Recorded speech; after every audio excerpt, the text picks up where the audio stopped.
আসসালামু আলাইকুম। কেমন আছেন সবাই? আলহামদুলিল্লাহ আমি ভালো আছি। নিপাস কিচেনে আপনাদের সবাইকে স্বাগতম। আজ আমি হাজির হয়ে গিয়েছি চাপটি নিয়ে। আর এই চাপটি আমার শাশুড়ি যেভাবে তৈরি করতো ঠিক সেভাবে তৈরি করে আমি আপনাদের দেখিয়ে দিচ্ছি।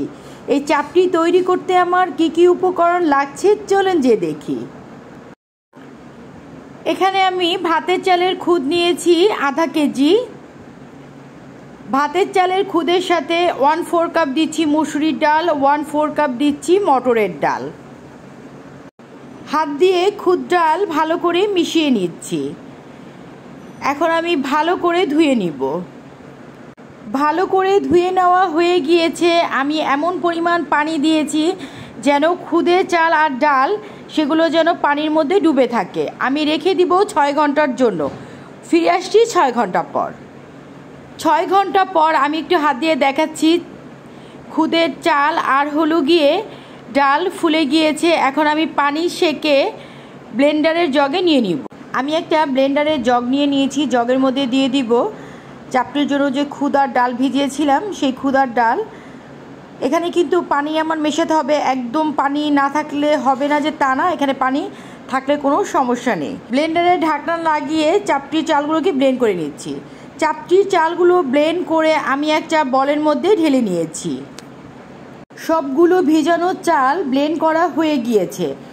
চাপটির মধ্যে আমার কী কী উপকরণ লাগছে সেগুলো দেখিয়ে দিচ্ছি। এখানে মিহি কুচি করা পেঁয়াজ নিয়েছি আমি আধা কাপ, কাঁচামরিচ প্রয়োজন মতো, আদা রসুন বাটা 1 চা চামচ, লবণ স্বাদ মতো, হলুদ গুঁড়ো 1/4 চা চামচ,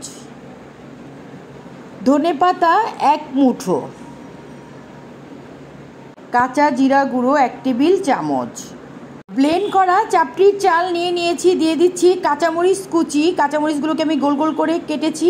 দিয়ে দিচ্ছি গোল গোল করে কাটা পেঁয়াজ। দিয়ে দিব লবণ। দিয়ে দিচ্ছি আদা রসুন বাটা। দিয়ে দিব জিরা গুঁড়ো। আপনারা চাইলে কিন্তু ঝালের পরিমাণটা বেশি কম করতে পারেন। দিয়ে দিচ্ছি হলুদ গুঁড়ো। দিয়ে আমি প্রথমে পেঁয়াজ কাঁচামরিচ এগুলোকে আগে ভালো করে চটকিয়ে নিচ্ছি। এখন আমি চালের গুঁড়োর সাথে ভালো করে মিশিয়ে নিব সবগুলো।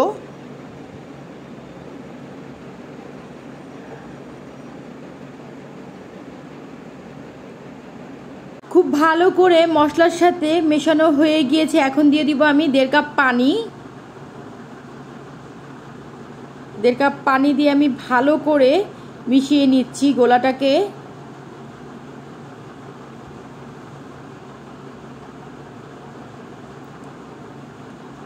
সব উপকরণ একসাথে ভালো করে মেশানো হয়ে গিয়েছে। এখন দিয়ে দিব ধনেপাতা কুচি।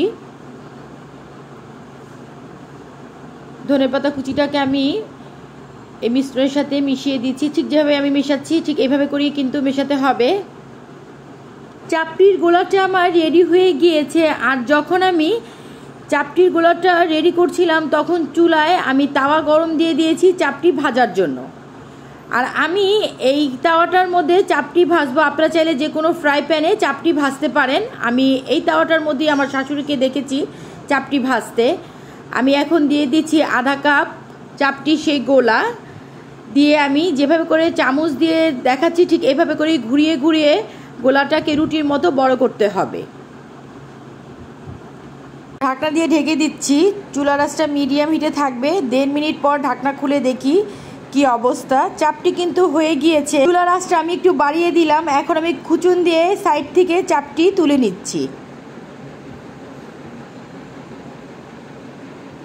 দেখেন কি সহজেই কিন্তু চাপটি উঠে গেল।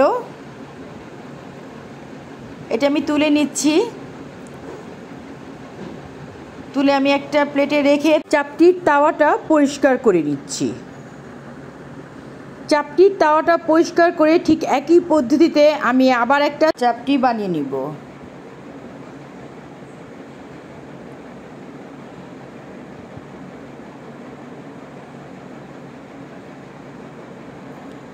আর এই চাপটির উপরে দিয়ে দিচ্ছি আমি ঝুরা মাংস।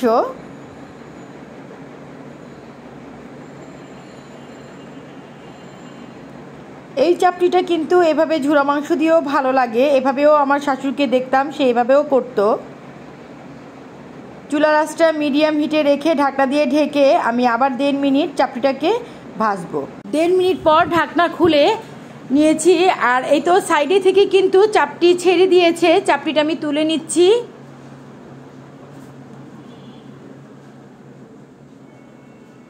ঠিক একই পদ্ধতিতে সবগুলো চাপটি আমি বানিয়ে নিব। সবগুলো চাপটি বানিয়ে আমি একটা ডিশে তুলে নিয়েছি।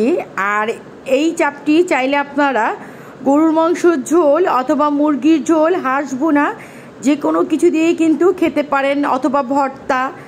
তৈরি হয়ে গেল মজাদার চাপটি।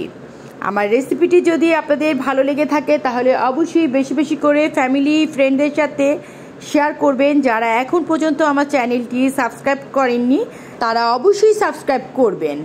ধন্যবাদ।